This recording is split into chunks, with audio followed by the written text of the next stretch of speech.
hear it now. I can hear it now.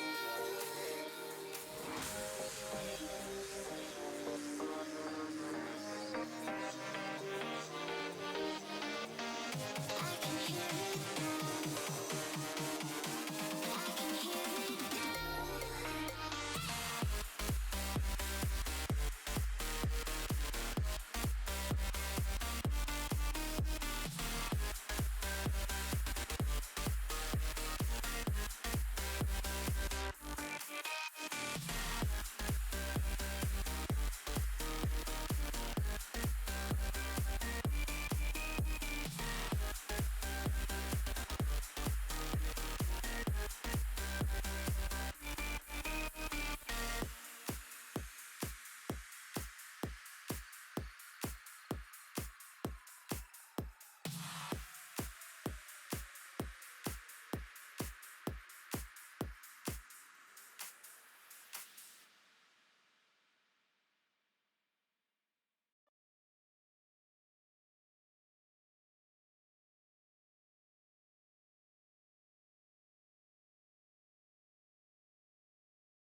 Good afternoon, ladies and gentlemen. I am once again back as your league caster, and I have a very special guest with me today, Daniel, former mid lane for DSU League Team. Bit of a celebrity around here. You might have heard of him before. How are we doing this afternoon, Daniel? Good, good. Excited to cast one of these. I've never done this before, but Yeah, it's weird being on this side of the fence for you, I suppose. yes. Watched the past couple weeks, so it's been able to keep up with them and see how they've been doing. So it'll be exciting to watch today as they take on Concordia St. Paul. Now, I haven't heard much about Concordia St. Paul, but I believe you said that they're high gold, Yeah, that's what mid-plat their team. OPGGs were all kind of high gold, low plat. So should be some pretty good games today. Oh yeah, really solid matchups there. I know we kind of rotate around that high plat area Yep, for most of our players. yep. Like bot lane, we have Dragonson Hunter, who's currently Diamond 1. He's been doing really well this season, and then we have some plat players. So we kind of have a mixture. So it's kind of just finding the balance and working well as a team. As that's the most important part of the league. So That's it's a very big thing. It's all about finding a good shot caller. Typically, support and jungle, in my opinion, great places to have some nice shot callers. Because they do a good job of trying to get around the map, having a good map presence, and making sure that they're known. yep. And Burha does a very good job of that from experience with playing with him. So never really had the opportunity to play with Hal or High Weebler, but they have to have good communication in these games to execute their plays. So hmm So what do you think about the mid lane picks so far this year? from what I've seen, Cobain's played a couple different champs, all that I think are pretty good in the meta. Some like the strongest competitively are Corky and Victor. They have lots of range, lots of scaling. So I'd expect to see those either get picked or banned today. And then kind of second tier is like Rise and Twisted Fate and Silas. But usually mid lane is more counter pick based. So we'll see how both teams value their mid picks. If they try to prio pick it or save it for a late round pick. So that'll be exciting to see. I'm really interested to see the mid bands against DSU here today. Crimson has actually played a lot of Vladimir mid in ranked the last couple days. So I'm wondering if they've been reading up on his stats, because they're gonna try to ban that. Yep, that's kind of his pocket pick. Kind of likes to hold that in the back, and it's definitely a strong champ if you're very good at it. So something that if they don't want to play against it, they should definitely put a ban into it, because it's not easy to play against. Well, and I've played a lot of jungle, and Vlad is one of my absolute least favorite champs to play against, because you can't gank him. Nope. You come out of the bushes and he just goes just untargetable. Yep. Very, very hard to deal with, especially when he gets ahead. He's almost, unkillable at that point. So definitely got to be cautious when you play against a Vladimir. Very, very annoying. But yeah, what have you heard about this new top lane? Yes, I don't know him too well. I think he likes to play Kled, which is a very good pick into certain tank top lanes. So if he can execute that well, he's got a lot of split pressure and can use his ult to get to team fights faster. So I think that's his best pick, his pocket pick. So I'm sure we'll see that either get picked or banned today. Yeah, it's a great champ, Kled. Even if you're going against somebody like Dr. Mundo, who has a lot of anti-CC, Kled has, with them 2 traps, a lot of game-making potential there. Mm-hmm. And as you can see, we are getting into the ban phase now, and we can see that Concordia banned Amumu with their first pick, which is High Weeb Alert's most played champ. So it's definitely a target ban there. And there we see the Vladimir ban coming out, like we had discussed. As expected. And DSU choosing to ban Kayn and Caitlyn so far. Both very good champs in the meta, and I'm assuming some high priority picks for the Concordia squad.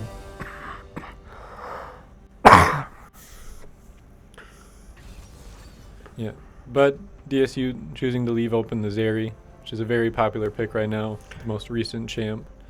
Definitely has a very strong kit, very very high mobility. So we'll see what they do to deal with that.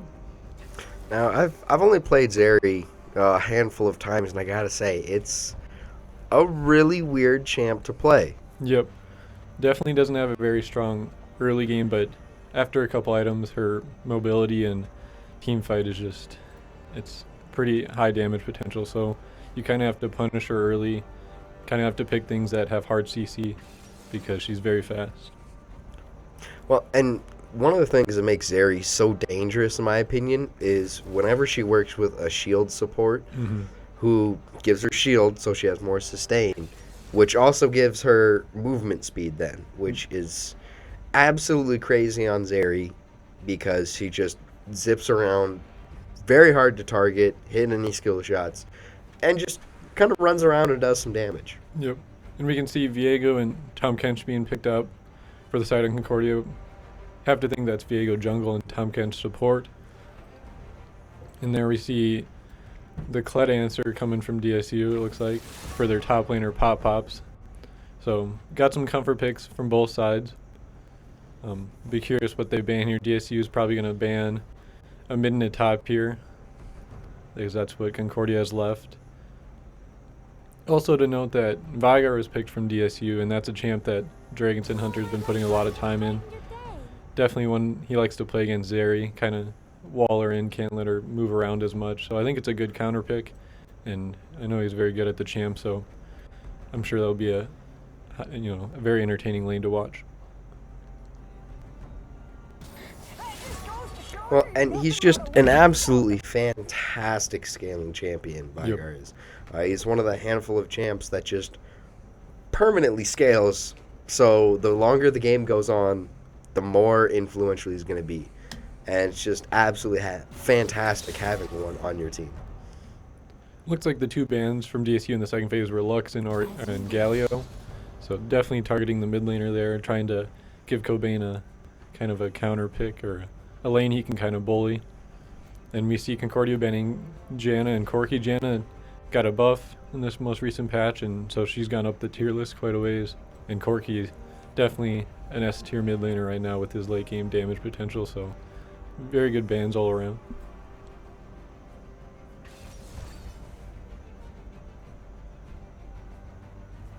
Now, they pick Karma here, and I'm assuming it's Karma support.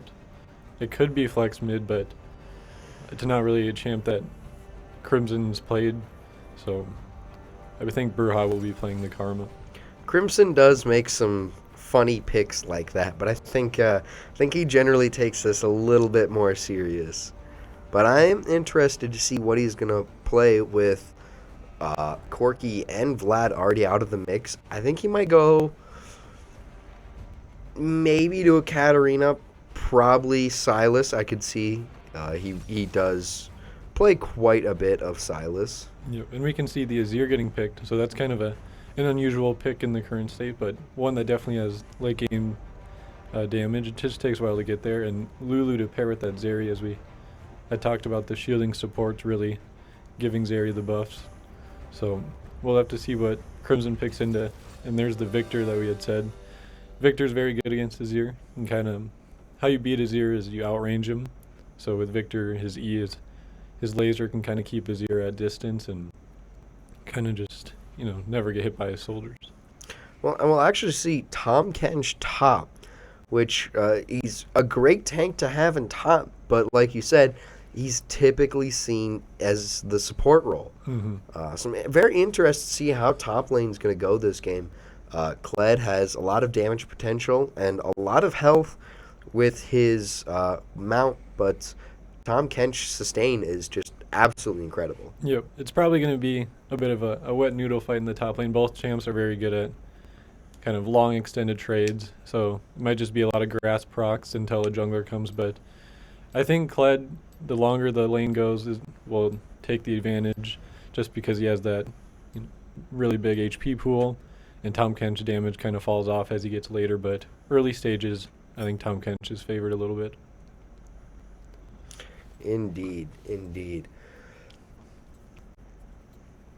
And the Sejuani pick out of High Weebler, super good champ in the jungle, but not one I believe that he's played a whole lot. Yep, it's definitely a good competitive pick, as it can set up a lot of ganks and just has a lot of utility for the team.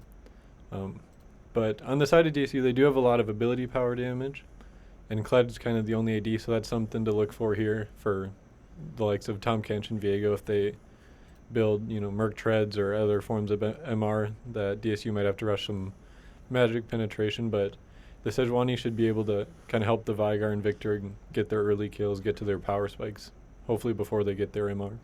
Well, and I can see just about everybody on Concordia side getting Merc Treads just because, like you said, mass amounts of AP, and number 2, Vigar Trap. Mm-hmm. You get Merc Treads, that's what, 35% CC reduction? I think that's right, yep. About 35%. Like that's big news. And you want to get out of that trap as fast as possible. Honestly, the only person I foresee choosing anything else, boots-wise, would be Zeri, just for the attack speed. Yeah, I'm sure the Zeri will run Cleanse in this matchup, and Lulu will probably rush a Mikhail's. Her whole kit's just designed around her movement speed and dashing, so they want to enable that as much as possible. I guess Azir might not go Merc Treads. He might go for the more damage Sorcerer boots. But he might change his mind after getting ganked by Sejuani a couple of times. We'll just have to see where High Weebler kind of puts his focus on this game. So, Indeed, and especially playing against a Viego, you want to have that early game map presence. Viego is one of those champs. If he hits an early power spike, he's going to start snowballing out of control, and it's going to be very hard to stop. Yep, Viego's a very scary champion to play against. You could, kind of have it down in one team fight. All it takes is one possession or one soul take, and he can kind of run through a team fight. So DSU has to be very careful not to, give him that access, try to force fights onto him, engage onto him before he can do that. Indeed. And I'm not a good League player. I talk a big game. I'm not good at this. But the few times I've played Viego, I just kind of jump into a team fight and just start, smacking people around, wait for somebody to die. And then I pick up their soul, and it's just a chain reaction from then on. And it, more often than not, goes in favor of my team, just because Viego is one of those champs where he just works. Yep. And he works very well. When we can see the runes here, and we see that the Zeri did take the cleanse, as we expected. And from Crimson Samurai, there's a couple different ways to play Victor, and it looks like he's playing with the first strike approach, so he's going to try to trade early and often in this lane to kind of get the gold income greater early, so he can get to those item power spikes. Unusually, the Azir going Halo Blades, so he's also going for the earlier damage. You can either run like Lethal Tempo to be stronger late or even Conquer, but Halo Blades definitely gives him that early game skirmish potential. It looks like we're about to see the standard DSU invade. Good solid poke on the Azir. Kind of push him out of lane before the game's even really started. Yep, not a whole lot happened, but Vigar gets a couple stacks from hitting his ability, and the Karma with her Spell Thieves gets a little gold, but not much more than that. No sums blown just yet.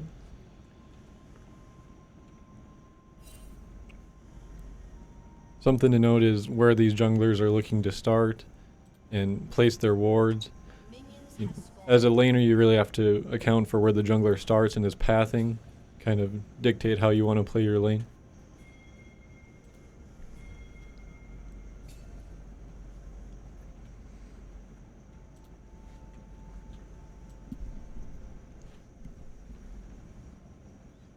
So I actually see pretty nice ward from the Viego.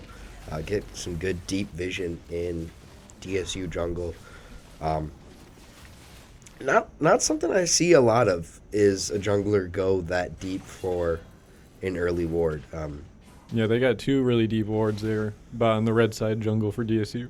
One kind of by the Raptor pit and one on top of the red buff that will allow Viego to really scout Sejuani's path and look to either invade off it or just try to set up a gank before Sejuani can get there. As we look bot lane, Karma kind of wants to poke, but Vigar is perfectly okay with just scaling up on the minions. Every time he kills a minion with his Q, he gets bonus ability power, so he can just scale endlessly, and the longer the game goes, the Vigar gets stronger and stronger. And we'll see Kled already hitting level 2 on top of Tom and getting some very nice damage in there. Yeah, that's as level 2 spikes, especially on Kled. He gets that dash. He can really do a lot of damage. And so it's something you have to be watching out for if you're the Tom Kench. Karma getting very nice poke on the Lulu. I gotta say, I'm not a fan of bringing exhaust on Lulu. I don't think it's necessary with her W. Yep. Currently, a lot of ADCs have been taking exhaust because they're the ones kind of fighting, and the Lulu would take either ignite or heal as she steps farther back. But yeah, I don't know if exhaust was the best choice from her, but we'll see as she might be able to exhaust the Kled or the Sejuani in these engages. But when we see Kled dive in top here, getting the Tom Kench flash, but now he might be a little too deep. Very, very bad place for Kled to be. Got a little bit greedy, especially not having any vision in River. Couldn't really tell where Viego was at. Nobody had any intel on him. Yep, it's a tough play because Tom Kench barely gets out, but you lose a lot for it. He didn't burn his flash, but getting that Viego, the first blood, puts him ahead, and we had discussed how Viego can kind of run with the lead and transfer his lead to other lanes. So it's something that DSU has to be cautious of when Viego shows up next time. Definitely, yeah. That first kill, first blood, gold is a very, very nice bonus to have. Mm-hmm. And actually, we see that the Kled TP'd back in, and ended up killing the Tahm Kench, so that's good for him, and we see Tahm Kench answer with his own teleport. So the Kled in the matchup versus the Tahm Kench is ahead, but the Viego still benefited off that, whereas the Sejuani that wasn't really there to impact. But it looks like Kled's still ahead in his lane. That is true. He's so far taken a pretty nice early lead, and we'll see how well he's able to keep up on it. It looks like we have a little, ward fighting down in bot lane here. Both junglers are here. We'll see how this goes. So generally, Sejuani kind of just wants to jump in, and if they can kill someone with her CC stacks, they take it. But if not, she doesn't win the extended trades versus the Conqueror Viego. So they have to either commit fast or kind of disengage the fight altogether. That is true. And right here, Zeri's in a bit of a tough spot. Very low health, but Veigar comes up, throws that trap down on her. Either take the stun or sit there and get abused by his WQ. Yep. It's something that Vigars can do really well, and with the Karma poke, they can kind of zone the Zeri and Lulu off the farm. Makes it really hard to last hit, and even building 10 to 20 CS leads early game make a big difference. So kind of goes back to Zeri's bad early game, and Karma has a really good early game with her poke. Just something DSU's taking advantage of here. That's true. And with that Viego W, I believe it is, the smoke screen around terrain. That's his E. E, yes. But no, DSU is going to know that he's on their Raptors. And that's one of those things about Viego that not a lot of people think about is he kind of gives free vision to the enemy team if he's not smart about when he uses that ability. Yep. It kind of works both ways. You could, put it on Raptors, and you could, as the enemy mid laner, think he's just doing the Raptors, then he can show up in your lane. But it does give away to both teams your position, so kind of a mind game back and forth on how you use it. See a little bit of a fight here on top. And now both junglers have showed up. Kled no longer mounted, but yeah, if Kled can get the remount here, I think DSU wins this 2v2. Just have to be patient and let him get it. But it looks like both sides are kind of disengaging. And as we go back bot, it looks like this should be a kill for DSU. Yep, and Victor gets one. Great Maybe job of getting behind on that one. Yep. Really good roam time from the Victor there. And getting Victor kills early helps him get to his augments. And once he gets his augments, he can wave clear really fast and keep making these plays. And have that fantastic map presence. While that was going on, it looked like a skirmish happened top lane where Kled was taken down by Viego. So another kill onto the Viego, which isn't a good sign for DSU, but they did make that play bot lane, so kind of which team can use their resources more at this point. Azir did roam up, and they were able to kind of split apart Sejuani and Kled, and not able to do very much in that situation.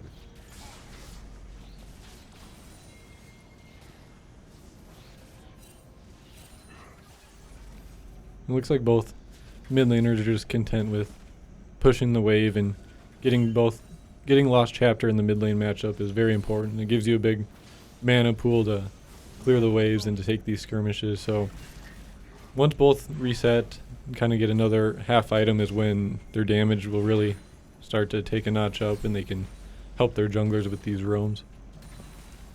We'll see Viego going for another gank here on bot. Very good flash from the Veigar to get out of there. And it looks like both are going to live, which is really big for DSU. They invested a lot into killing him. They burned both flashes, which isn't good, but both living is really, really good there for DSU. This does give over Dragon control, though, so they might just have to give this one. But yeah, it looks like Concordia is content with taking the Dragon. And at 9 minutes, you really don't want to be handing out 2 free kills to the enemy bot lane. It's worth quite a bit of golden experience at that point. later game kills more so than others, but Yeah, but that was a Hextech Drag. So that one, we'll have to see what the next one is going to be. And then, obviously, it will change into whatever soul. But DSU is going to have to start prioritizing those more as the game goes. Because Dragon Souls are really, really strong, especially, to pair with the late game Zeri. Late game is Zir. So DSU is going to have good control of when the next one's up and try to save their sums and abilities for that. well, and it's a good thing that it's not Hex Soul. Because Hex Soul on Zeri, after she's gotten her Titanic Hydra, is not fun to play against. Yeah, it's a lot of AoE damage, a lot of slows. It goes really well with her kit, so definitely one that DSU is happy that Zeri doesn't get her hands on this game. We'll see Kled ulting back to lane and getting very nice kill on the Tom Kench, grabbing that shutdown. Some really nice bonus gold there. Yeah, shutdowns are a huge part of the state of League right now. Just capitalizing on that will be huge for the Kled. It's a lot of gold to sit on, and he'll be able to push this wave and reset and come back with an item advantage. So getting shutdowns is really big for either side. Looks like DSU is roaming up to take this Rift Herald here. And a pre-14-minute Rift Herald is really good, as it will help get these plates for whatever lane they choose to send it down. But it's one that they're happy they don't have to fight over, because I think Concordia's top side might be able to win this fight. So once Sejuani takes this, they'll have to decide how they want to use it, but a very valuable objective to take pre-14 minutes. It is, and I think a really good place for this would be mid lane, just because of how well Kled has done keeping up so far. And this would put mid lane ahead, and it would give Victor a really good chance to roam here, get down to that bot lane, who's been getting camped a bit here, and just give them the opportunity to kind of get back in the game. Yep, it looks like Veigar completed his Everfrost, which is a really big spike for him, as it helps him hit his abilities. Veigar is very burst reliant, so if he can hit his Everfrost, it makes hitting his other abilities much easier. And if either Zeri or Lulu gets caught in the Everfrost or in his cage, they almost certainly just get one shot. So it's something that Concordia has to really be careful about. And here we see Azir coming in with the flash ult, able to take down the Karma, and they should be able to catch the Veigar here. Great plays from Veigar, not quite able to do enough damage to keep him off. And there's that just absolutely absurd Viego shrink. Yep, he gets the one kill early, and he takes the soul, and it's almost impossible to deal with it at that point. But it looked like he was going to get out originally, but Sejuani came in and they tried to turn, and that just gave Viego another soul, and he's kind of taken over the game at this point.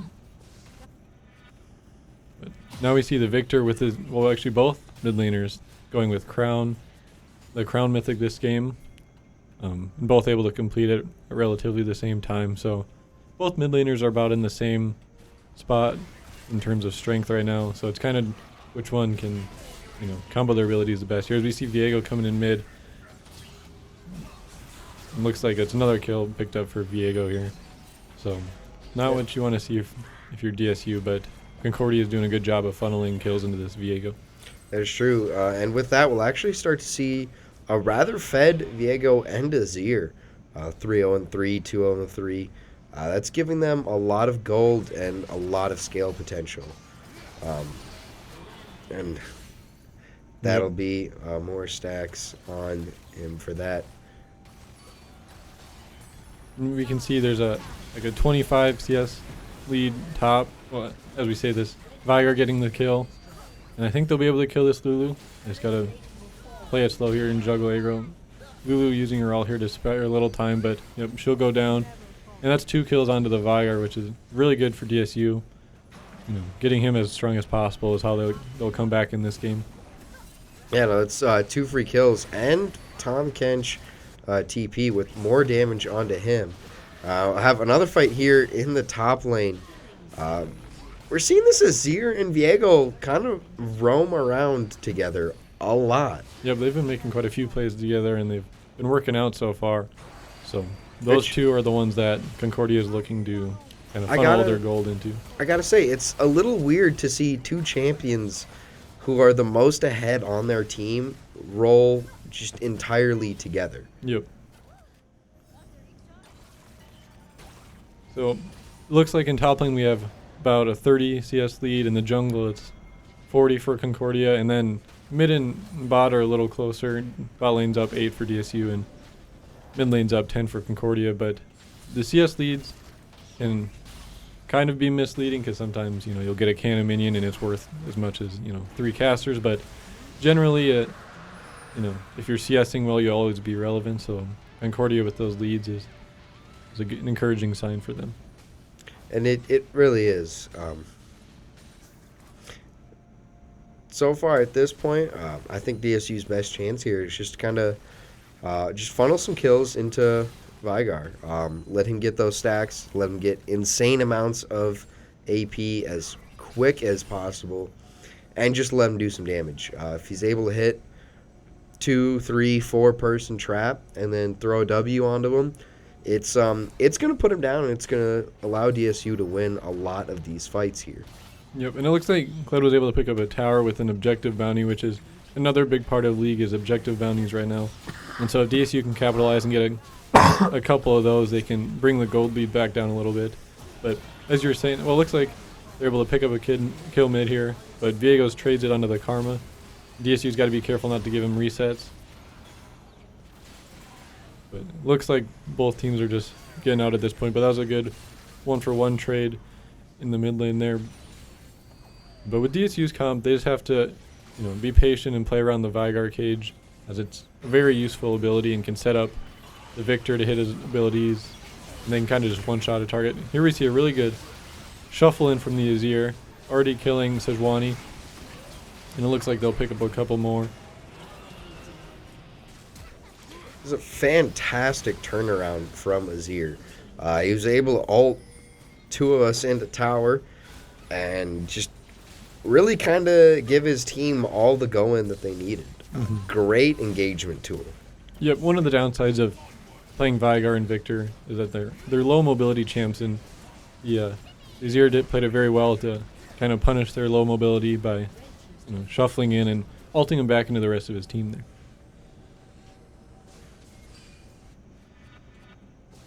We'll see Dragonson Hunter here picking up 2 needlessly large rods, so he's going straight in for the Rabadon second. It's less utility and less survivability, but it's more just raw damage, so he's hoping he can, set up his cages and just one-shot people before they can get to him, which is probably the smart thing to do in this game, because the Viego is strong anyway and it's probably going to kill him if he were to go Azanya's or a Cosmic Drive. So just having that raw ability power, trying to kill the Viego before you can get to him is probably the smart thing to do this game. Agreed. And, Death Cap is one of my all-time favorite items to get whenever I'm playing an AP champ. You get ability power, and then you get 30% more ability power just based on what you already have. And already at 174 stacks, that is going to be huge for Dragonson. Super high damage potential, so long as they don't get really heavily engaged by that Azir again. That gives him every opportunity he needs to help his team out here. Yep. And, Azir does have the high mobility with the shuffle, but he can't do it through a Vigar wall, so a well-placed Vigar wall can really stop that Azir gauge, can kind of zone off the Viego. So I think the most important thing here for DSU is how the Vigar places his wall. And as we see here, he hits his full combo, but the Lulu exhaust that we had mentioned before, kind of saving the Zeri there. Yeah, it doesn't look like much will come out of it, but both teams, throwing abilities at each other. But the Zeri definitely would have died there if not for the timely Lulu exhaust. So, and that is true. It has, paid dividends at least this one time. I'm really expecting a real strong engage here out of the Tom Kench. He's kind of pushing up and looking to get some good hits in here. Really strong CC, and he does a great job of knocking people up and letting his team just smack him around a bit. Yep. See, and Azir's passive allows him to put up a tower where a DSU turret had fallen, and so we see them using that, kind of juggling this aggro between the two. It's kind of an effective sieging tool, and we see them almost getting top lane turret here. And Azir is a very good siege champion along with Zeri, so with this lead they can kind of transition into taking turrets as a group, and so far they've been doing that effectively. Well, and DSU needs to get a bit more vision here in their jungle. Zeri's a champ that loves to hide in the jungle and throw W over the walls because it does a good deal of increased damage. Great kill for Victor. You know, taking out Tom, that's a lot of their sustain. Yep, very good kill there, very good pick onto the Tom Kench there. I couldn't see if the Tom Kench didn't have his E up or didn't expect the damage, but either way, it's very good kill. It looks like Concordia is still going to be able to pick up this dragon, which will give him soul point here, and it's going to be a mountain soul, which is pretty good for their team as they're kind of trying to build up that MR. It'll make it harder for the Vigar and the Victor to kill any of their targets. So very good macro from Concordia so far this game.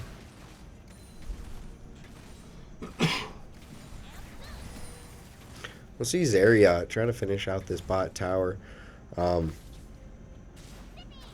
Kind of falling behind in lane.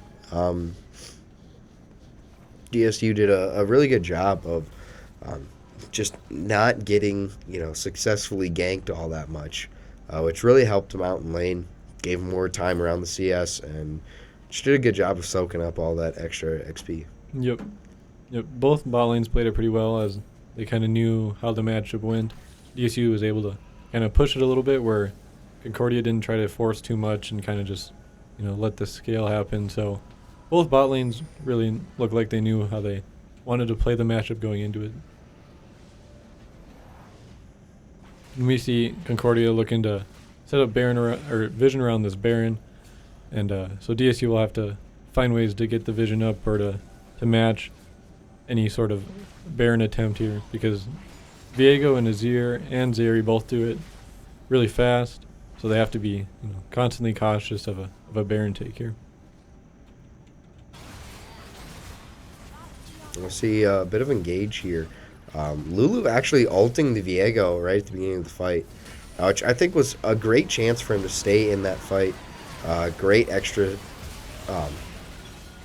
sustain. Going on here, yep. And it looks like Concordia's off to a good start in this fight. They were able to kill the Viego, which is big, but the rest of the Concordia members have kind of caught up now and are strong. And the Azir is still relatively healthy, so he's able to output a lot of damage. And so right now it's still 4v2. Both DSU targets are low. We'll see if they try to commit to diving here. And they're able to get the Vigar here and pick up the Kled. So a really good team fight from Concordia there. They kind of trapped him in that small area above the Raptor pit, and it's a lot. Being in a close, narrow area like that is really good for Azir and his soldiers, and setting up the Zeri, casting your W through the terrain and jumping over. It's really hard to deal with from the side of DSU. Well, and just some great plays out of Tom Kench there, between ulting the Victor, dragging him to his team, and then absolutely insane damage onto the Vigar right there under tower. It amazes me in this game sometimes how much damage a tank can do. Yep, tanks always have really high damage, kind of base damage on their ability because they won't usually build any damage items. So generally their abilities will have high damage, or high base damage. And Tom Kench is definitely one of those tanks who has that. And so until DSU gets a couple items, Tom Kench can, almost 100-0 any of their carries. So it looks like we got Concordia here starting the Baron. We'll see how DSU will respond, if they just give it or if they commit to a 5v5 or if they'll just try to steal it. Looks like they're having pop-ups TPN on the Kled. And it looks like we're going to start a team fight here. Sejuani kind of out by himself. And now it looks like Viego's getting the resets, kind of running through the top side of this fight. Yep, and it looks like they'll just run down the Kled and the Karma here. Very unlucky for DSU there. They just kind of got split apart and were not able to really hold together. They had some good potential there. Had Concordia running at them through a bit of a choke point next to Baron Pit, but just weren't quite able to do it. They don't, other than Sejuani and kind of Kled, they don't have a lot of engage. No, and Kled went with the Eclipse build, so he's a little squishier, but does more damage. So it's hard for them to really engage, as the Azir and the Zeri do so much damage now. They can't really tank and engage, so it's kind of, they have to play around their pick potential, because Azir will just shred through the Kled and the Sejuani at this point. And now we'll see, they'll take this Baron. They'll probably all reset here and get their items. And we see DSU smartly setting up for this drag here, as it is Concordia's soul, and this could be a big soul for them to get. It looks like they're kind of looking for a pick here, but they're going to try to shred it quick before Concordia gets there, which would be a huge win for DSU. Stopping their soul for at least another 5 minutes is a big victory. It is, and especially that objective gold. Really helpful. That'll allow them to hopefully finish up an item and then try to hit a bit more of that power spike. Yep, when playing from behind, you just have to kind of take small victories as you can. Try to get to power spikes, take picks as they come. You don't want to force too much, but you also can't just give everything. So it's kind of finding that balance. But they're smart to rush that dragon as soon as it came up, and now they just have to try to hold some turrets while Baron's still active. A really strong push in bot lane here from Concordia. And a bit of a split up on top with Tom Kench. Looks like they're just hoping to take this Baron buff and shred through the minions and just drop this tower as quickly as possible. If they're able to take inhib here, that's very bad news for DSU. Yeah, and Azir and Zeri, going back to what I said earlier, have really good siege potential, especially with Azir being able to put the turret up behind him. So DSU either has to fully commit to get to the Azir or be able to poke him. And with their current comp, they have to engage on him. But if they don't land it, Azir does a lot of damage. And we see a really good pick there from the Veigar. He's able to put the Lulu in the cage and just one-shot him. And that's going back to his build just being the raw AP. That's what that allows him to do. So it's should be a 4v5 now for 30 more seconds. So we'll see if DSU can capitalize. Looks like they'll probably just settle with clearing waves until Baron runs out, which is a smart thing to do. Not lose too many turrets, not lose too many inhibitors, and kind of let it snowball out of control. See Concordia here doing a really good job of just kind of holding DSU at their towers and not giving anything up. Yeah, and that was a good roam up by Viego there. Tom Kench kind of had two people hitting him, and Viego came up and they were able to kill the Victor and kill the Karma there, which, so now they have the numbers advantage. It looks like they're trying to push here to end.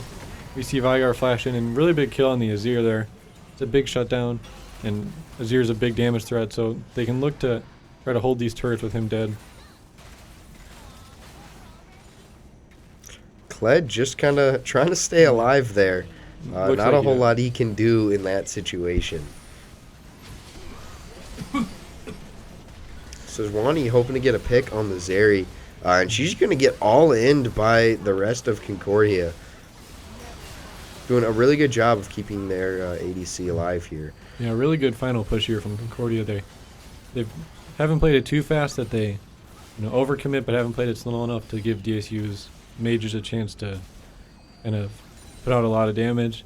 So they get both Nexus turrets, leaving the Nexus at like 60% health. It looks like they'll kind of regroup, take some camps, get their last item spikes, and go in for one last push. So it might come down to one last team fight for Dakota State to hold on. Indeed. And that'll actually be all three inhibs down for DSU, which is not good because that's throwing 2 giant minions in each lane, which will really push their own way through a minion wave, and then all the other Concordia minions pushing up as well. Yep, and super minions, they do a lot of damage, and not all champs are very good at clearing super minions, so the Vigar and the Victor will be able to clear a lane, but the third lane will be really hard. As we can see, the Kled and Sejuani, it takes them much longer to actually clear the minions. So if Concordia plays it well and lets their waves push up, it's going to be really hard for DSU to defend their Nexus, as long as all 5 members of Concordia are pushing with them.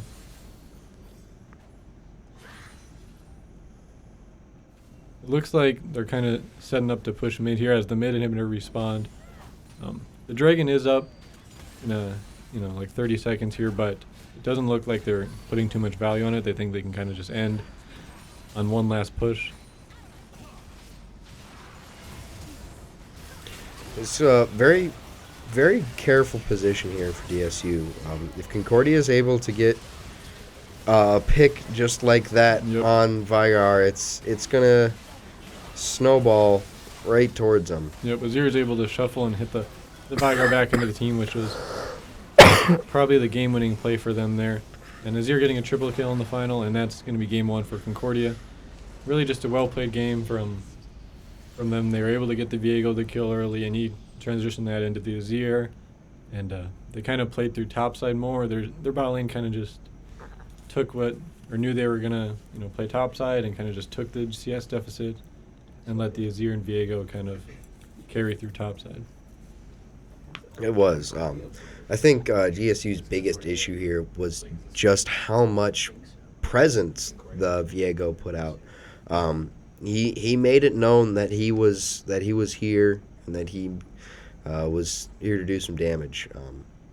Really great game for the Viego, and I think that was kind of the major turning point for Concordia. Yeah, I think going into game 2, now that DSU will have blue pick, I believe they'll either first pick the Zeri or have Concordia ban it, because Zeri is a very strong champ. It's definitely one of Dragons and Hunter's best. And so I think they'll want to get their hands on that if they can.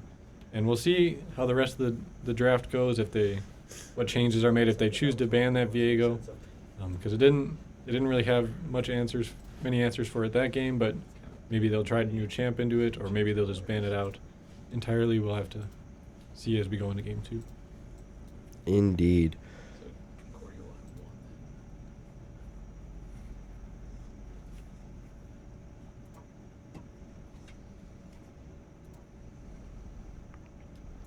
All right, and we're about to get right into the second one, and this is best of 3, so possibly last match, hopefully not, and we'll see what DSU is able to answer with.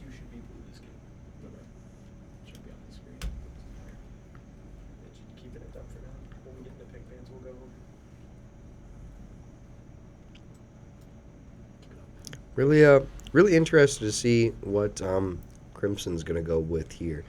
Not a super great game on Victor last round. Yeah, it's kind of hard because both mid laners were kind of even, and then the Azir got a couple kills from the Viego presence and kind of just ran with it. So we'll see if they pick a champ that's a little more early game skirmish and try to give Crimson a way to take over mid lane, or if they like the idea of having him on a carry mage.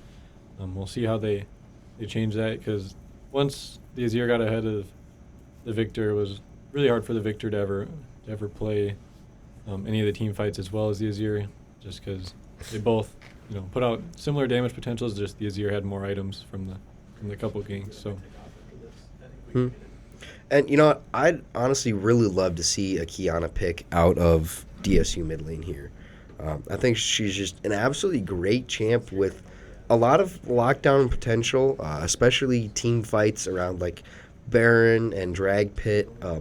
Great locations for Kiana to be with her ult up. Mm-hmm. Very good champ with lots of mobility, lots of playmaking. So I think it's a really good pick if they go with the Vigar again, as they'll have that mix of AP and AD damage. But But I do think Kiana definitely has her moments of being really good. Definitely. And, honestly, I could see Crimson picking up Vlad if they do not ban out again.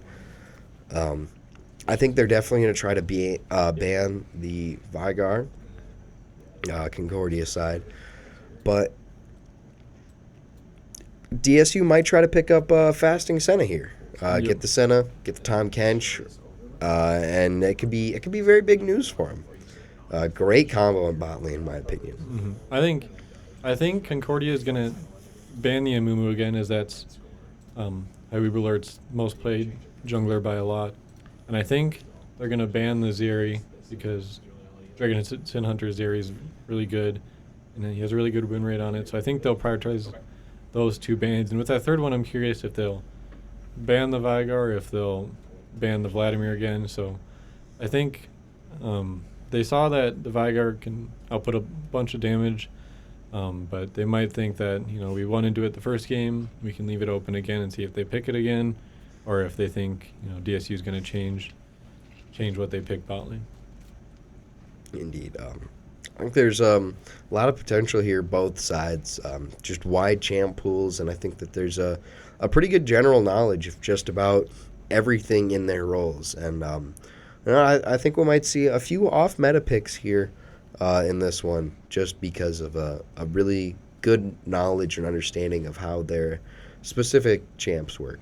Yeah, I definitely wouldn't be surprised if we see a more engage or volatile support here from Bruja. He picked the Karma, and they were able to gain a little lead bot lane, but as the game goes on, Karma doesn't have much engage, or she still has really good shield usage and kind of poke damage, but I think they might opt into picking something that has a little more, engage or team fight presence from Bruja, as he's very good at finding engages for his team.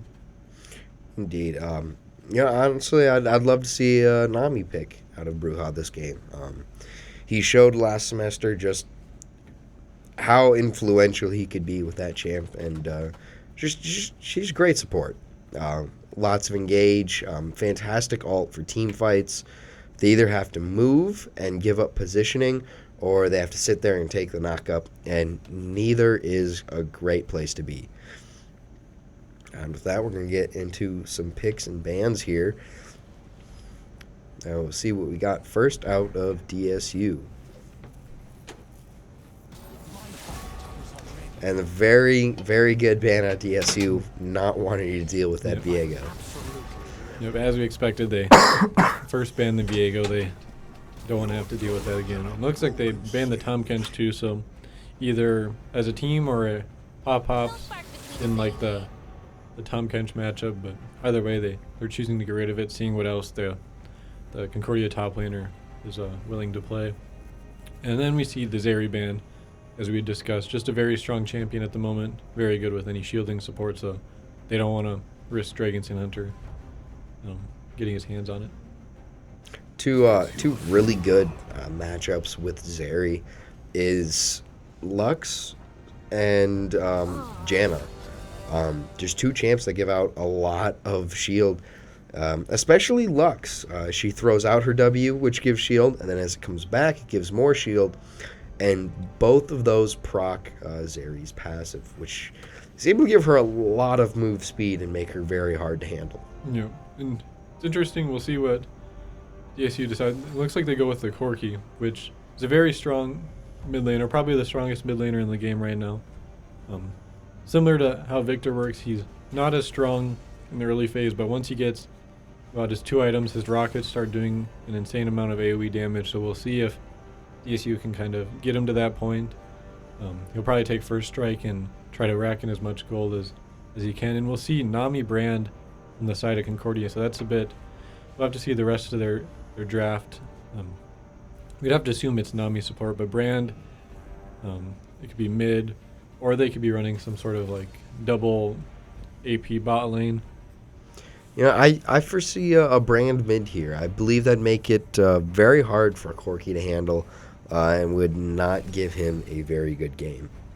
And it looks like we see Janna Sivir coming out on the side of DSU, so now they have their bot lane picked. Janna's very good support right now, and And Sivir is a very good scaling ADC, as she always has been. So also pretty good into Nami. You can get rid of her bubble or get rid of her ult. So Sivir very good. A lot of movement speed out of Janna Sivir, so they can kind of get to plays faster, kind of engage plays faster. The weak fear And Concordia's third pick is Akshan, which is a really high prioritized pick top lane in the current meta. So we'll have to see if that's where they're putting it or if they're running it mid or even bot. I don't think it's as good bot, but it is something that gets played. So we'll have to see where they put the Akshan here.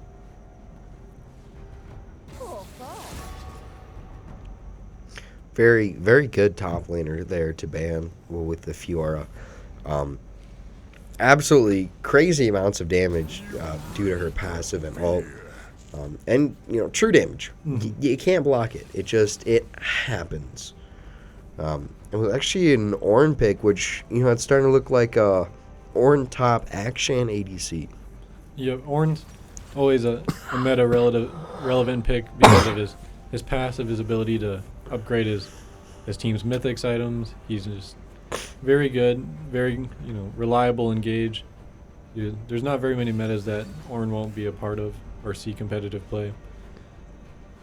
And from DSU we see a Gwen and a Zac giving a lot more ability power to their side. Gwen is a very good top lane, very good into tanks, so should be a favorable matchup in the side of DSU. We'll have to see if Yapsindu running TP Ignite or Flash TP or Ghost TP. There's a lot of different variations of summoner spells you can take with Gwen.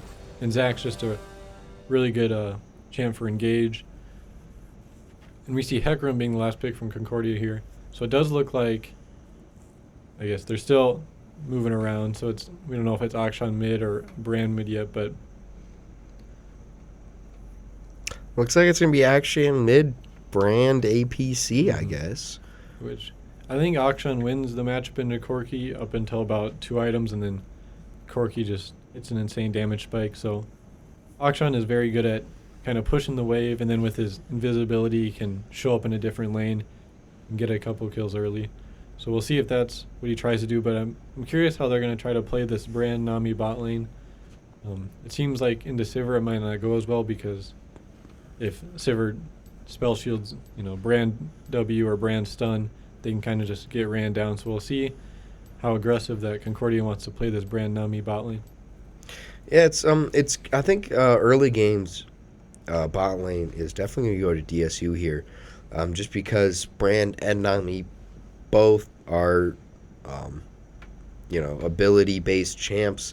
Not a whole lot, kind of revolving around auto attacks. So Sivir with that spell shield gives back her mana, so she's able to poke harder, going to get more CS, and I think generally be able to do a lot more early game damage. But if DSU is not able to stay on top of Concordia bot lane here, it's going to get a little bit hard for him late game, especially going into those team fights. Brand with this AoE damage is very, very hard to play into. DSU's, both their carries, Sivir and Corki, are fairly good range, so they should be able to outpoke the Brand before Brand can get into range, but Brand can definitely shred through the Zac. We'll just have to see if DSU can get to that point where the Corki rockets are hitting for a lot of AoE damage. And I think the most important part is what build Corki goes. There's a couple of different ones, one that's more AD focused and one that's more AP focused. So we'll have to see which one he opts into. One is more, the AD one, his auto attacks do a lot more damage, but the AP one, his rockets hit for a lot more. So we'll see which one that Crimson prioritizes in this matchup. I feel like he's going to go first item Ludens and then go straight to his Titanic Hydra. Just, for a lot of that AoE damage. And I believe it's typically what you see on most Corkis, and usually some kind of AP item after that. But yeah, I believe once he's able to get his Titanic Hydra, by then he should have package, I'd hope. And then, I think it's going to be very influential, especially if he's able to catch somebody out in the jungle, get a good choke point, and just kind of hold him down and do some damage to him. And another interesting from Concordia, their Hecarim jungle pick is one that can have a lot of impact. There's a couple different ways to build him as well. And based on last game, he was the jungler kind of carried the first game. He might go the more damage-centric build. But the other one is you can go a tankier build and kind of a sustain. But I think this game, if it goes anything like the first game, he'll build the damage and try to one-shot the Sivir or Corki. So we'll see which one he opts into. Well, I find it funny with the Hecarim pick. They didn't pick Azir, but they picked somebody with an ult similar to Azir. Just kind of put out a line of knockback and split DSU up and kind of cause some chaos. Yeah, Hecarim ult is very obnoxious to play against. It fears for, I think, 2 seconds, which is a long time, especially in team fights. So if you're grouped up and you get multiple people hit by that, it's almost hard to ever win a team fight after that. So DSU has to be really smart about their positioning and play around the Hecarim.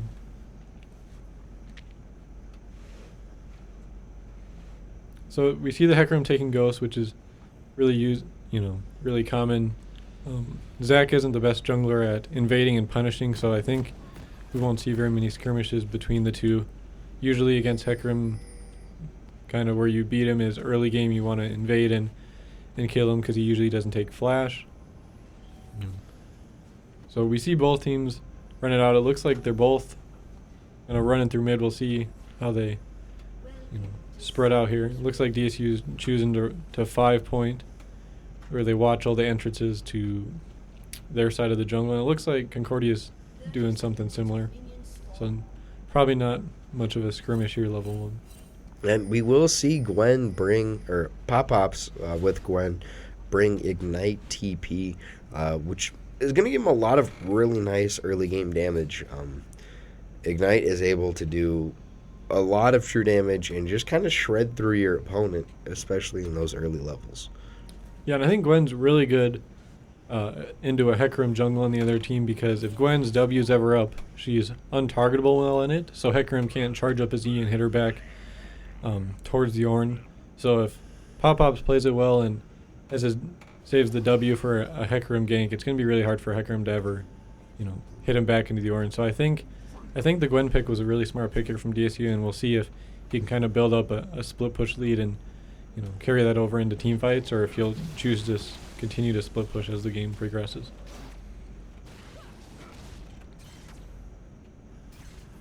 It looks like both junglers are starting bottom side and will path top.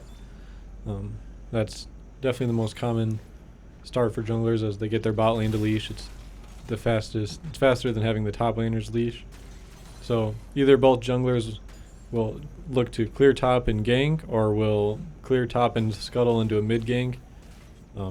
Hecarim's clear might be a little faster than Zach's, but both junglers have a fast clear, so we'll see which one gets there first. That's true, and I'm hoping to see a really early gank out of the Zach here. Great champ. Once he gets his charge, then he just jumps in, stuns your laner, and then you just either get the kill or do enough damage where they have no choice but to back, and it gives you free lane for a while, it's very nice to have. Yeah, that looked in bot lane there. That was a good use of DSU understanding when they'd hit level 2 and starting to walk forward and zone the Brand and Nami off the wave. It didn't lead to much other than Brand using his pot, but it's just little game knowledge that allows them to take these little leads, and these leads build up. And here we see a Hecarim coming top. It doesn't look like Gwen was able to get the W down in time, but we'll see that the Hecarim does get the first blood. But it did look like Gwen had a pretty good sized wave pushing in, so I don't think she'll miss too many minions. And she'll probably use TP to get back there, but that's another kill for the Hecarim early. And Hecarim's another champ, kind of like Viego, that if he gets ahead, he's kind of obnoxious to deal with, so we'll see how they handle it this game compared to last.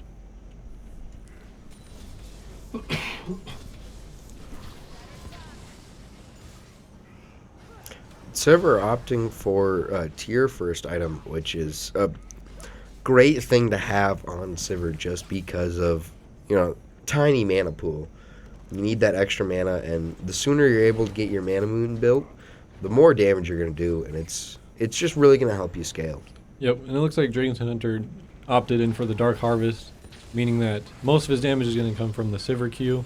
So having that bigger mana pool, and I would assume he's going to build into lethality, just makes his Q do a lot more damage. His he doesn't have that much auto attack speed, but his Q will be doing a lot of damage. And against the Brand, Nami, and Akshan, he'll be able to do a large damage, or a large amount of health onto them with his poke. So I think it's definitely the smarter build than going the attack speed one this game.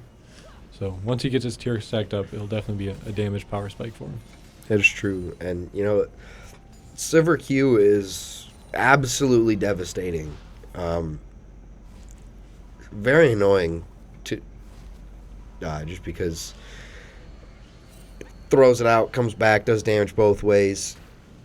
Gets me every time. Yep, and it moves with Sivir, so a good Sivir will be able to position where it's really hard to dodge without a mobility, an ability that allows you to dash or something. So a good Sivir will be able to throw it out and have it hit both ways, and like you said, it does damage both ways, so that those damage chunks start to add up. Great poke potential and also great dive potential. Even if you're standing under tower, she throws that at you and you aren't able to get out of it. That could be in the end for you. Yep, and in the mid lane here, we see the Akshan kind of standing in front of the wave, and it's something that he can do at this point because Corki's still level 5. He doesn't do that much damage yet. He started Corrupting Potion, so he doesn't really have any bonus stats from items. And Corki just wants to kind of CS up, get his Mirror Mana, get his Luden's Echo, and that's when he really starts to do damage. But Akshan just has base, higher base attack damage, and his passive is much better in early game trading. So Gwen once again getting taken out on top there. Just bad luck that she's playing that close to tower when Hecarim showed up. yep, it looks like Hecarim is spending a lot of time topside, and so far it's paying off for him. And in that fight, Ornn, was almost taken down, which would have been a good trade. But right now, Hecarim's and Ornn both benefited from a kill off that. So we'll see those leads probably transition the same way they did the first game. ESU, however, is capitalizing it and getting the drag here, so that's a good answer, getting the Hex Tech drag. We'll actually see Gwen's Ignite still up.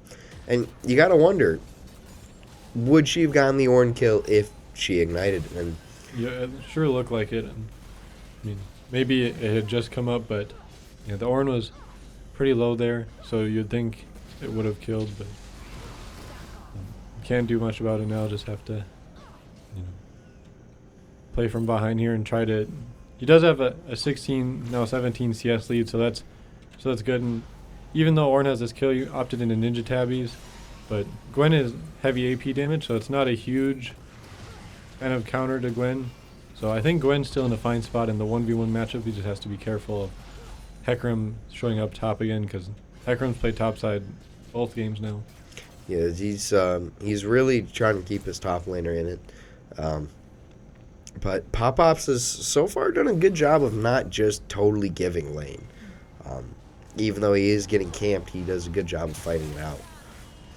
Now we see both junglers towards the bot side here. We'll see if either decide to pull off a gank. It looks hard for Zach to gank here as DSU has him pushed under tower, but they are really low, and we see that Sivir Q already doing large amounts of damage only after 2 long swords.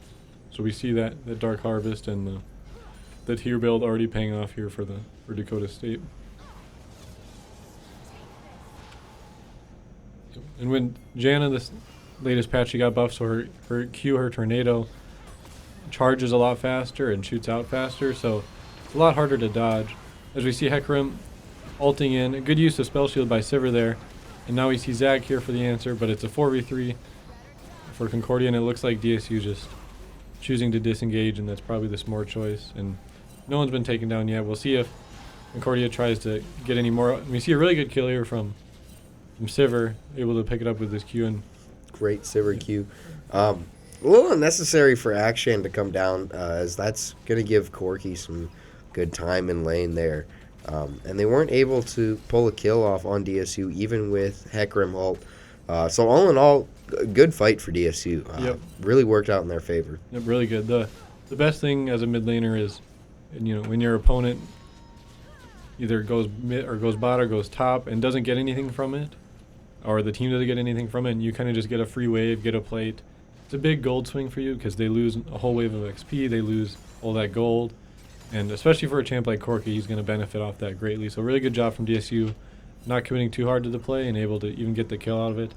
So kind of got both lanes ahead there.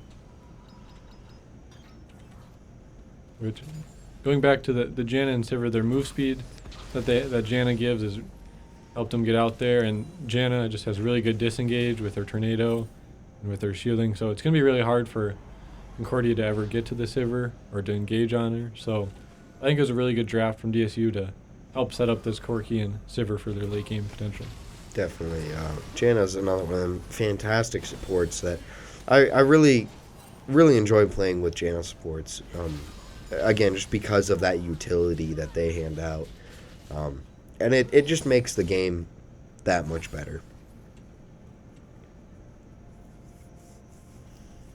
So we're at the 10-minute mark, so still 4 minutes left of plates. We'll see if either team is able to set up a play to get a lot of these plates, because the plate gold adds up really fast, especially if you get solo gold onto the Sivir, the Corki, or even the Brand or the Akshan. That gold makes a big difference. So we'll see if either team tries to make an aggressive play to get those plates, or if they are just content with farming up. We do see DSU's bot lane able to push up a lot more frequently than Concordia's, just because Brand Nami doesn't have the same potential at this point in the game as the Sivir Janna does, so they kind of have to concede minions. And DSU bot lane doing a really good job of out-leveling Concordia here. Really strong engage from the Nami there, and that'll be exhaust down. Hecarim a little bit late to the fight, opting to ult in. That's going to give him kill on Bruja there. Looks like a double kill from Concordia. We saw Bruja and Janna channel his ult, trying to knock back the Hecarim, but unfortunately it was at the exact same time Hecarim channeled his ult, which makes him unstoppable. So it was just an unfortunate kind of timing there. As we see Gwen cast her ult here, very good at chasing down targets, but we see Orange able to get out, but it's still a good chunk from the Gwen. We'll give her some time to CS. We'll see if she opts to freeze the wave or to push it. And we see a fight here, and Corki able to pick up a double kill here, which will be massive for him. But Akshan unfortunately brings them both back. Highly unfortunate. Yeah, that's one of those things that I really cannot stand about Akshan is you got one person on your team that's fed and is able to pick up double, triple kill in a team fight, and all of a sudden Akshan gets an assist on him. It's over. The whole team's coming back. It's definitely a mechanic that a lot of people don't like, but it's kind of, you have to focus the Akshan first. And in that scenario, like, they got brought right back, but it's not like they had any impact on the remainder of the fight. But it's definitely, an interesting ability. But it's something that DSU just has to, if they have to focus Akshan first in these fights, so he's not able to do that, that's something they'll have to look at doing with the Zac jump in. They have to focus him over the Brand.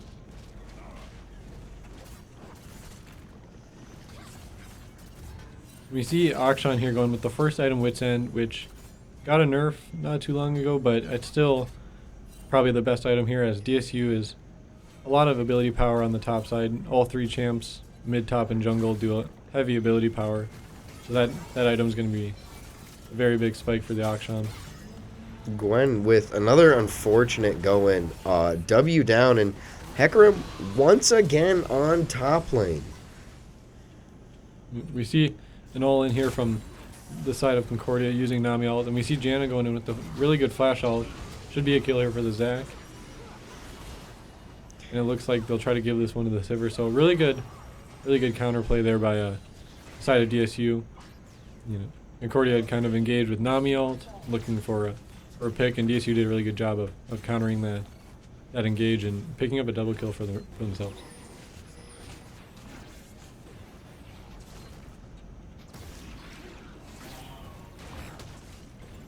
That being said, it looks like Concordia is going to pick up the first Rift Herald here. Unfortunately for them, it's already the 14-minute mark, so they won't be able to get any plates off it, but it's still good at... No one's breached the first tower yet, and first tower gold is still really good, so it'll be good for them in that aspect, but unfortunately it will not lead to any plate gold for them.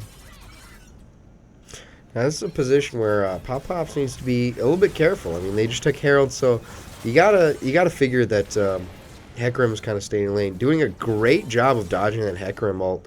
Not gonna be quite enough for the Gwen to do anything. Yep, that was really well played. You did see that Rift Herald was just taken, so taking that fight is a bit risky, but we see the potential of Gwen in these 1v1 and 1v2 matchups if she's able to land everything. She puts out a lot of damage, but unfortunately, even if you get people really low and don't kill them, you don't get anything for that. So you either get a lot or get nothing. And it looks like Concordia came out on top, able to take top turret there. But DSU likely to trade mid turret here. We'll see if they're able to get out after. So Hecarim going in, and so far no one's died, but Zach might be going down here if Brand can land. A really good sidestep there from High Weeb Alert there on the Zach to dodge the Brand stun and saving his life. And unfortunately, the TP channel just wasn't fast enough, so... Very unfortunate.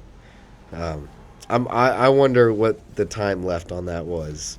Yeah, it was probably like a second or two. It was just... It was a smart idea to come up with, but just Hecarim's just too fast of a champion that he got there, and it's unfortunate. But as we see, the Hecarim already has 5-0-3 again, and he chose to go with the tankier build. So he's doesn't do as much damage when he dashes in, but he's also much harder to kill. So he's able to get his ult off without getting one shot and stay in these fights longer. So I think it's the right build for him this game, and we'll see how he, is able to play these team fights with the tankier build. Well, and being Hecarim, Turbo Chem Tank's a great item to have because you pop that and then you ult in. The movement speed boost gives you a lot of extra damage. Yep. Hecarim, he does more damage the higher move speed he's at, so building that, it definitely helps increase his damage potential. It's a really good item for Hecarim in general. And then once he gets to the target, it also slows the target he's jumping on. So it's a really good utility and helps him, stay on top of whatever target he's trying to kill. So it's a really good purchase for him this game. And here we see DSU running in the blue side jungle of Concordia, trying to look for a pick or look to get poke here before this drag. We'll see. This is probably the first big team fight of the game. We'll see how each team plays it. If Concordia is okay with giving the drag and fighting after, if they're going to try to commit for the steal. It looks like they're going all in for the steal here. We'll see which jungler is able to hit the... And it looks like Concordia picks it up, so now 5v5 is going to ensue. And they are able to get the shutdown on the Hecarim. That's a big gold shutdown, but it looks like Concordia is going to take the fight. Yep, they get the Zac passive here, and they'll be able to clean that up. So they get the drag and the team fight, so a really good play from Concordia. They didn't rush in too fast and get caught out, or they didn't wait too long. That was a really good trade kill there from the Zac, and on the bot side, they're able to kill the Ornn. So a good end of the fight from DSU, but I still think a net positive from Concordia there. Definitely. They were able to pull off some pretty solid kills. Sure, they did lose the Hecarim bounty, but they got Drake.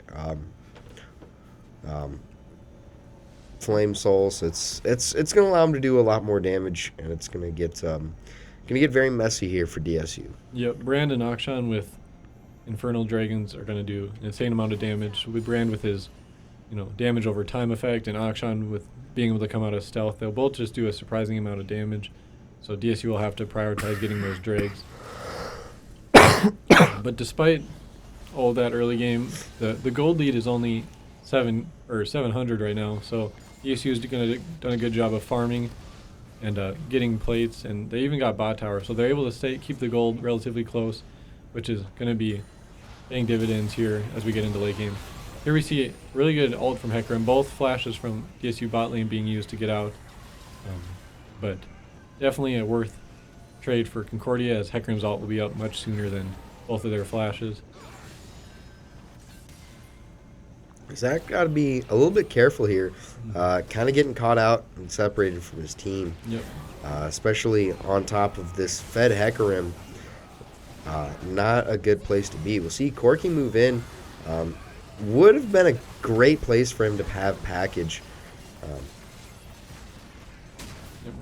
We'll see him try to get out, but I think they'll be able to chase him down yet. And when your jungler's ahead, as like this Hecarim is, it's easier for them to invade and kind of fight at these camps. So DSU tried to respond, but they just weren't strong enough. This Hecarim is very strong at this point, and it looks like the Brand's able to kill Janna there and get another Dark Harvest proc for him. So it looks like they're taking their lead and, you know, kind of rolling through the jungle with it. And we see Ornn wasn't even there for that, able to split and take a turret. So looks like they're kind of controlling all parts of the map at this point. Yeah, and in this part of the game, Ornn's starting to get very thick and very hard to kill. He's going to start to be able to take a lot of damage. I believe he's hit third item, if I'm not mistaken. Yep, and just as we were talking about how the Sivir Q will do a lot of damage to the squishy targets, it also means that you'll do a lot less to the Ornn, because the lethality build is very good at killing the squishier targets, but the auto attack kind of armor shred build is better at killing tanks. So killing this Ornn is going to be a tall task for the side of DSU, as Gwen's kind of the only one who will have that shred. But if Concordia takes out the Gwen before the fight, it's going to be really hard to ever kill this Ornn. Definitely. And Gwen has kind of fallen a little bit behind, just getting camped so hard. So it will be still harder for her to keep up with this Ornn. This was a really good roam from the side of DSU to get the kill, and they got it into the Sivir, which is really good. Looks like he'll get his second item here, which I would assume will be a Dusk Plate here on his next back. So getting him to that power spike is going to be really big before a Baron fight or the next Drake fight. So one of the most important parts of League is setting up for these objective fights, kind of getting to your item power spikes. Whatever team is able to do that best generally is able to snowball their lead. So Concordia is setting up their vision here, looking for a pick, and Akshan stealth helps a lot with that. But if DSU is able to get their items and get there in time, they can definitely turn around the fight. Very, very lucky escape there for Corki. Kind of got collapsed on by 3 champs, and now Hecarim as well. If you're under tower, they're going to dive you in that situation. Yeah, but at this point in the game, that tower damage is almost meaningless to like a Hecarim or someone who's getting healed by Naomi. So being in a 1v4 under tower is still not anywhere a Corki wants to be. Definitely not. You just don't have the damage or the sustain to really stop them from doing that to you. Yep, and there as we see, the Gwen is actually up a level on the Ornn and still has that insane split push potential and is able to get the Ornn flash out. And now we see the Gwen TP in, but the Ornn is holding his so far. A really good use of package there from the Corki. Hecarim really getting caught out there. Yep. Almost able to pull the kill on the Akshan. Yep. All 3 targets are really low. We'll see the Janna and Sivir got to play it slow, but are able to pick up these kills. And Gwen TP in and is at full health. So I think DSU can look to play around this Drake here as they're all full health still. And a really good Q there from Sivir picking up that kill. And I think they're going to transition in this into taking the Drake. They do have to be a little careful because Hecarim's up. Do not give him a smite steal, but and Very unfortunately, unfortunate. he doesn't get killed in time and is able to steal it. They do kill him for it, but I think that Concordia is fine with that trade. That puts him on Soul Point, gets him a second Infernal Soul. So definitely a win on their side. But we'll see if DSU is able to do anything with these death timers.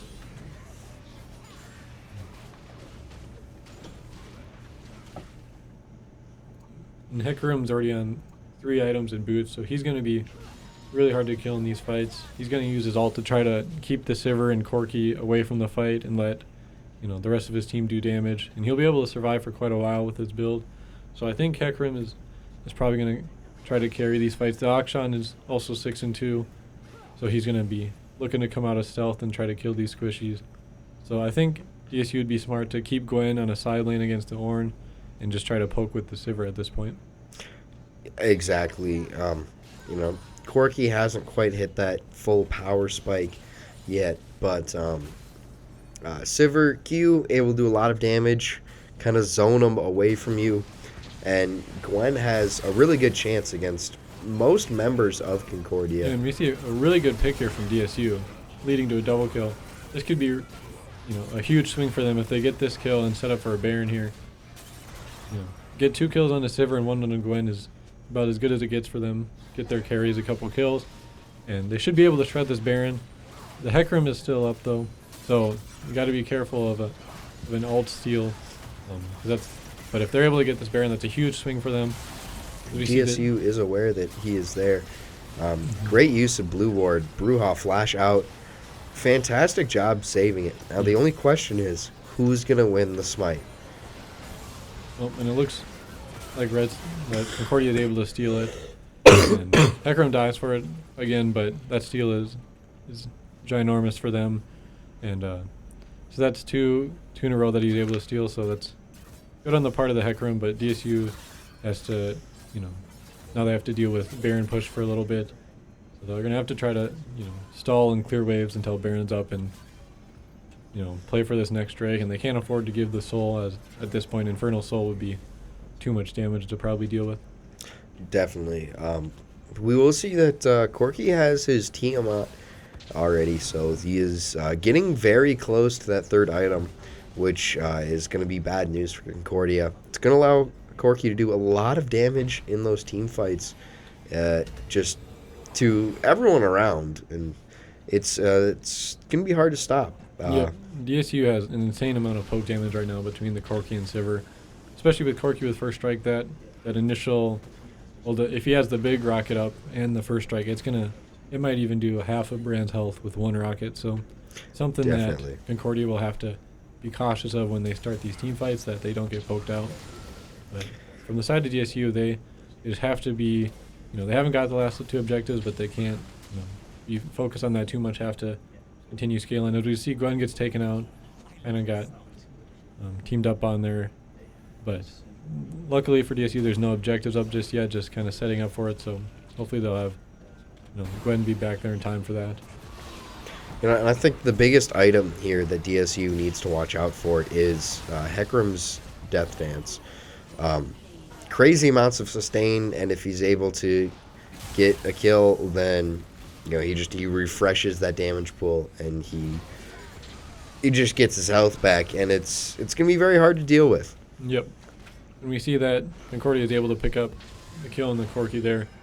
So they'll probably transition this into setting up for Dragon here, which is up in just under a minute in their Soul. So they're going to use this death timer to either siege this mid turret or set up vision. Looks like they're choosing to siege this turret, so they're going to send Nami ult in. And Ornn's taking up the turret, and he's almost unkillable at this point, but Sivir's putting out a lot of damage, getting the Ornn flash. And Brand flashing, but still dying. It looks like Sivir might just run away with this fight here. They're all super low.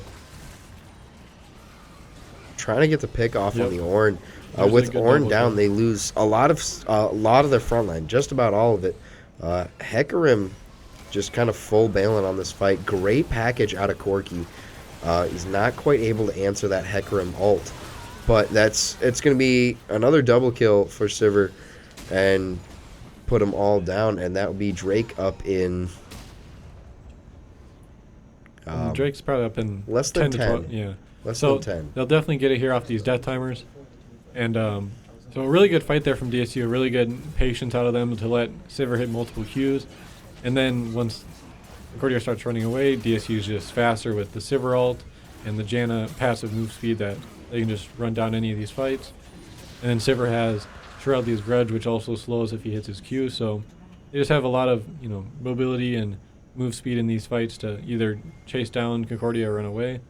So a really good fight out of them. We do see that DSU has retaken the gold lead. So that was a really big swing for them. And now they just have to transition that into, keep getting picks and set up for these next objectives. And they have to either kill the Hecarim or have him really far away from this next fight before getting objectives. Because that feels like the only way they lose at this point is if they give over the soul or this next Baron. And I agree. Hecarim's, about the whole team here. I mean, the Akshan is also kind of dangerous, but he doesn't make the openings for the rest of his team that Hecarim does. He has just crazy amounts of sustain. He does some really solid damage, and he's just generally hard to kill, and it doesn't work out for DSU when he opens up the team fights. Yeah, if DSU can get into a fight without, Sivir getting blown up by the Hecarim, I think they'll win. Because Akshan and Brand are both pretty short-range characters, and Sivir's Q is definitely a long-range ability, and so if he just positions well, it's really hard for them to ever kill the Sivir. As we see, the Nami just gets one shot by the Sivir and Corki. It does look like the Hecarim's able to trade back the kill on the Corki, but we do see DSU looking to chase him down. Gwen turns attention to Akshan, but Akshan is able to trade. So far it's a 2 for 2, but it looks like DSU's about to pick up a third there onto the Brand. So an overall a win there in the terms of DSU. We'll see what they choose to do with it. It looks like they'll be able to push this. The mid inhibitor is open. It looks like they're aiming for that. So that's a good thing to set up before a potential Baron. Hecarim taking that blast cone was a bit spooky, but he does get out of there in time. So I think DSU is going to clear this and take the inhibitor and then retreat on out of here. Not a good place right here to be. Kind of getting collapsed. We'll see Ornn ult not quite able to hit the full 3-man that he was looking for. But doing a good job of catching Zac out here. And that will be Janna down again, which makes it a lot harder for DSU to escape here. Yep. And Hecarim's able to run on the Zac. The Zac barely lives. And we'll see if they doesn't look like they're able to fully kill off the Zac. So the only loss there was the Janna, so not too bad. We see Akshan out, but that gets tanked up nicely by Corki. So just losing Janna there is not too bad. But Concordia could look to push this, by starting Baron or something, but it's still risky against, the poke from Sivir and Corki. If they're not careful, they'll all die in the Baron pit. So I think smart of them not to try to force a Baron here and just kind of reset and set up for another 5v5.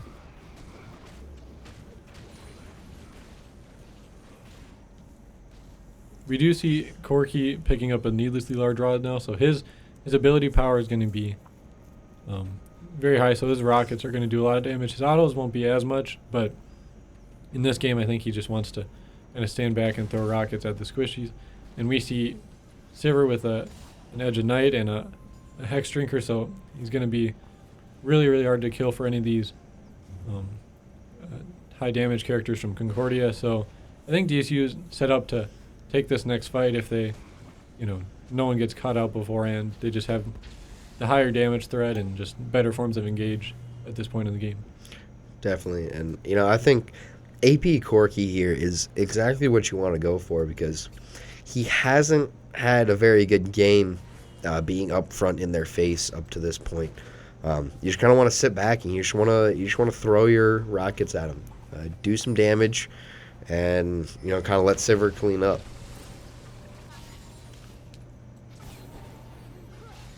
We also see that Drake's coming up in 40, so I think both teams are just kind of sacrificing Baron and wanting to set up for that instead because, the Dragon Soul is something that lasts for the rest of the game, whereas Baron only lasts 3 minutes, I think. So, 3 minutes. So some Dragon Soul is definitely more valuable as the game goes on longer. So I think DSU is going to want to set up Vision and look to try to get a pick before that, especially one onto Hecarim as he won't be able to steal in. So we'll see if Concordia chooses to go Baron and trade 1-for-1 in terms of objectives or if they'll try to match. DSU kind of getting in a position to get a pick here, but we see Sivir about to get caught out. We see Sivir channel her ult to get the movement speed, kind of wanting them to engage on her, I think, because they do have good forms of disengage, and Sivir just wants the fight to be started so she can line up those Qs. Corki also has package, which is really good for any sort of objective fight if he can position it well. Gwen actually able to sneak Drake while the rest of the team's kind of zoning. Yep, that's huge for the side of DSU. Actually, both teams now rotate over for Baron here. Yep. Now, this is one of the times where vision is everything. Where's the enemy team? What are they doing? What are they planning? We did see Hecarim use his ult there to escape, so he doesn't have it to get over the pit for steal, so he's going to have to run all the way around, which it looks like he's doing. So far, they're able to kill the Corki, which is a big start, but Sivir's still alive. So Hecarim's running in. He does smite to stay alive, so he doesn't have that to take it anymore. Oh, they're able to get the Sivir. So it looks like Concordia is going to win this fight. Zach might be able to get out, but he is not. And it looks like they're going to take Baron here, which is a big win for Concordia. That was a really well played team fight. Orin was able to hit a multi-person knock-up on his ult. And they kind of blew up Corki before the team fight even started.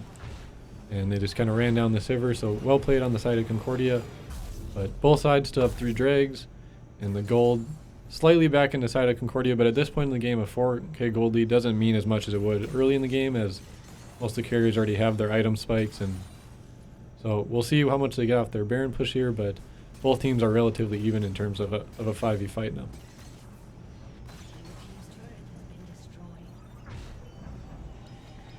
Big gold boost there for Action. Free 350, but we'll see that he's actually almost full build already. It looks like he chose to build the Guardian Angel, which doesn't give the best in terms of stats. It doesn't give any crit or anything, just gives a little AD and a little armor. But it does give you that revivability, which... So it's definitely a good item to build if you expect there to be 1, potentially 2 more fights, like this game will probably have. But if DSU is able to get that Guardian Angel and not have that active up, the item is not nearly as good as most other attack damage items. And so with the Sivir poke and Corki poke, if they're able to get that Guardian Angel, that's a big win for them in a team fight. And we do see Brand with the stopwatch, the only person in the game with a stopwatch or a Zanyas, it looks like. And that can be, a game-deciding item. So DSU has to be careful not to commit too hard onto it and engage onto Brand if he stopwatches. But Gwen, it looks like, is building a Cosmic Drive next, which is really good. It gives her, bonus movement speed, bonus cooldown. It's a very good item on Gwen. As we see DSU deciding to jump on the Brand here, it looks to be caught, and Concordia is just going to kind of let him die and not invest too much into trying to save him. So really good pick there from DSU, and we'll see if they're able to push mid off of it, as the Baron is almost run out. Yeah, at this point, Brand's kind of far behind. Hasn't been able to do a whole lot this game, and would have not a great position for Concordia to try to run in there and help Brand out. See Akshan trying to position around back, take out DSU's back Yep, line. and they're able to blow up the Gwen really quick and then kill the Janna. So this looks like a really good fight from Concordia. It's something you have to really consider is, Akshan can be anywhere with his visibility, and it looks like they're going to clean ace this fight. And with that long a death timers at this point in the game, they might just be able to end. They don't have a great minion wave, but I think it won't matter. The minion wave will get there in probably like 20 seconds, and they'll one-shot these turrets. So that's most likely the game. That was a really good flank position from the Akshan in the Hecarim, and they were just able to blow up the Gwen and Janna really quick to start the fight. And then the Corki and Sivir didn't really have the disengage needed from the other team members, and kind of just got ran down. So Yeah, and with a full built Hecarim and Orin, you really just tank all tower shots here and just absolutely run into it. Janna not going to be able to do a whole lot here, and Gwen exhausted, and that will be game 2 for Concordia, and the series will go to Concordia. Great plays from DSU, but again, that Concordia jungler just did a really good job of having a strong map presence, did a fantastic job on the objectives, and really helped this team outscale. And I think that was the big thing here was jungle. Yep. That was both the area games, of expertise. Both games, the Concordia juggler got a lead early by, setting up topside and then transitioning those kills into affecting the other two lanes and affecting the objective fights. So it's something that Concordia played well both games. And on the side of DSU, you have to, kind of look at that and be like, well, we kind of gave them a lead through topside both games, and they transitioned that. Well, in game 2, they were able to bring it back and even take a gold lead. So it was really good on their point to set up these objectives and play around what their team comp offered. But unfortunately, at the end, it was the side of Concordia coming out on top. But it's definitely a much better showing in game 2 from Dakota State. Very similar than game 1, but they were just able to kind of rebound and keep the game going as long as possible. Definitely. A lot of things here. Good things on both sides. Love to see great matchup, fantastic games. But yeah, DSU just kind of got outdone. And I think they got some good things to work on coming out of this game and going into next week. And with that being said, do you have anything to add? No, it was great to be here, and it's good 2 games, and both teams are pretty evenly matched. I'd say even though they won 2-0 both games, it seemed like the skill level on both teams was relatively similar, and it definitely showed in game 2 as with how long it went and how the objective fights went and how close they were. That it was a very good set of matches today. Definitely. Join us next week on Monday for Call of Duty. We got some Super Smash Bros. On Wednesday, and then I believe Friday is Valorant. I don't know. We don't know. Somewhere around that time period, we may or may not have Valorant. And then, back again on Saturday for your regularly scheduled league matches. It's been great having y'all, and take care. See ya.